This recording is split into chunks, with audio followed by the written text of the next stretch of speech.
Hello friends, I am Gamit Safira. Welcome to my online class subject Hindi, Standard 7, Chapter 2. Chapter का नाम है किताब की कहानी। कल हमने देखा था कि यूनानियों ने वर्णमाला के अक्षरों को आकार दिया और उनको सरल बनाया और उनमें जो अधूरे स्वर वाले अक्षर थे उनको भी उनमें जोड़ा। और क्या देखा था कि पुस्तक की छपाई के काम में सबसे पहले क्रमबद्ध वर्णमाला और फिर कागज़ और धातु के बने अक्षरों और प्रिंटिंग मशीनों के आविष्कार महत्वपूर्ण रहे थे। और मिस्र और भूमध्य सागरीय प्रदेशों में पानी में उगने वाले जो पौधे उसे पेपिरस के जो पत्ते होते हैं वो लिखने के काम में लाए जाते थे। जो पेपिरस के नाम पर ही लिखने के काम में आने वाले कागज़ को क्या कहते हैं? पेपर कहते हैं। आज हम आगे लेसन देखेंगे। ईस्वी सन 1 में एक अज्ञात रोमन ने इन रीलों को एक आकार में काटकर इन लिखित पत्रों का एक पोलिंदा बनाया। इसे जोड़कर ही संसार की पहली पुस्तक का जन्म हुआ।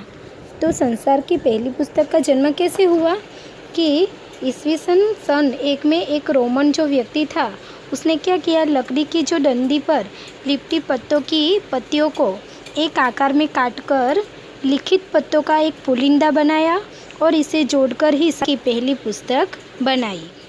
भारत के प्राचीन इतिहास को भोजपत्रों पर लिखा गया। भारत के प्राचीन इतिहास को किस पर लिखा गया? भोजपत्रों पर। कलम की जगह मोरपंख की डंडी का काम में लाई गई।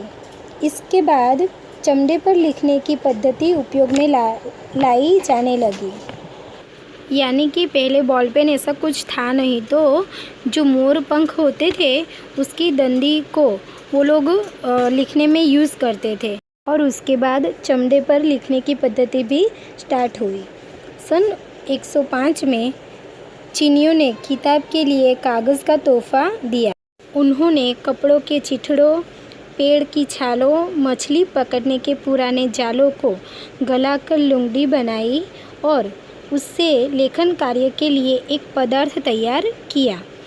इसी को बाद में कागज़ का नाम दिया गया। आज भी कागज़ लकड़ी की लुंगड़ी से ही तैयार होता। में ऐसा पूछा जाए कि कागज़ किसकी देन है तो चीनियों की देन है। यानी चीनियों ने सन 105 में कागज़ का आविष्कार किया। बाद में उन्होंने कपड़ों के जो चिथड़े थे उसको पेड़ की छाल और मछली पकड़ने के जो पुराने जाल होते हैं ना उसको गलाकर लुंगड़ी बनाई और बाद में क्या किया, उससे लेखन कार्य के लिए पदार्थ तैयार किया। इसके बाद कागज़ का नाम दिया गया। आज भी कागज़ इसी पद्धति से तैयार किया जाता है। लगभग 6 शताब्दियों तक यह आविष्कार पूर्व के इक्षी क्षेत्र में छुपा रहा। एक बार अरब घुमक्कड़ों ने कागज़ बनाने वाले कुछ चीनी कारीगरों को पकड़ लिया। तब बाहरी संसार के सामने कागज़ के आविष्कार का रहस्य खुला। यानी जो अरब समुद्र में घुमक्कड़ों यानी जो घूमने वाले लोग होते हैं ना, वो उस लोगों ने किसको पकड़ लिया? चीनी कारीगरों को पकड़ लिया। तब उन लोगों को पता चला कि कागज़ का आविष्कार कैसे हुआ और कैसे कागज़ की रचना होती है। तो उसी तरह से पूरे विश्व के सामने कागज़ का जो आविष्कार है वो रहस्य उसका खुला। किताब की ज़िंदगी में सन 1439 में अगला मोड़ आया। जोहान गटनबर्ग नाम के एक जर्मन नागरिक ने धातु से बने अक्षरों के टाइप का आविष्कार किया। इस पद्धति से छपाई बहुत धीरे से हो पाती थी। गटनबर्ग को बाइबल की 190 प्रतियां छापने में 3 साल का समय लग गया था, पर इस आविष्कार का एक लाभ भी हुआ। किताब की कीमतें 1/4 से भी कम हो गई। तब आम लोगों में भी पढ़ने लिखने का भाव पैदा हुआ। देखते ही देखते यूरोप के सभी देश पुस्तकें छापने लगे। तो किताब की जो ज़िंदगी है वो सन 1939 में अगला मोड़ आया। उसमें जोहान गटनबर्ग नाम के एक जो जर्मन नागरिक थे उसने क्या किया, धातु से बने जो अक्षर होते हैं उसका टाइप का आविष्कार किया और इस पद्धति से छपाई बहुत धीरे धीरे हो पाती थी। गटनबर्ग ने जो बाइबल थी उसकी 190 प्रतियां छापने में कितने साल लगे थे, उनको 3 साल लगे थे। तो इसी तरह से उन्होंने वो आविष्कार किया, उसका लाभ भी हुआ क्या कि किताबों की जो कीमतें 1/4 से भी कम हो गई और इसी तरह से तब आम लोगों में भी पढ़ने लिखने का भाव पैदा हुआ, यानी शौक़ पैदा हुआ।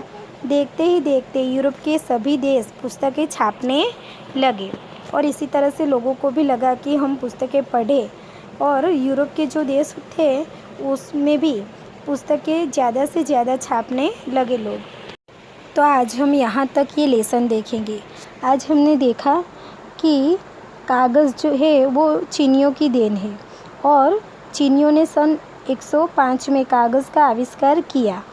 उन्होंने पहले क्या किया, जो कपड़े, चिथड़े और पेड़ की जो छाल और मछली पकड़ने के जो पुराने जाल होते उसको गलाकर लुंडी बनाई और उससे लेखन कार्य के लिए पदार्थ तैयार किया। किस तरह से पदार्थ तैयार किया वो देखा हमने और बाद में कागज़ का नाम दिया गया।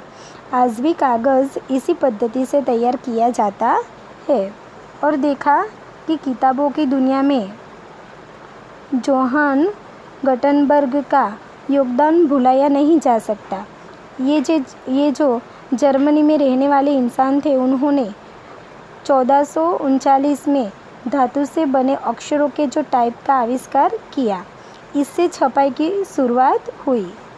इसमें श्रम कम लगता था और एक ही पुस्तक के अनेक प्रतियां छापी जा सकती थी।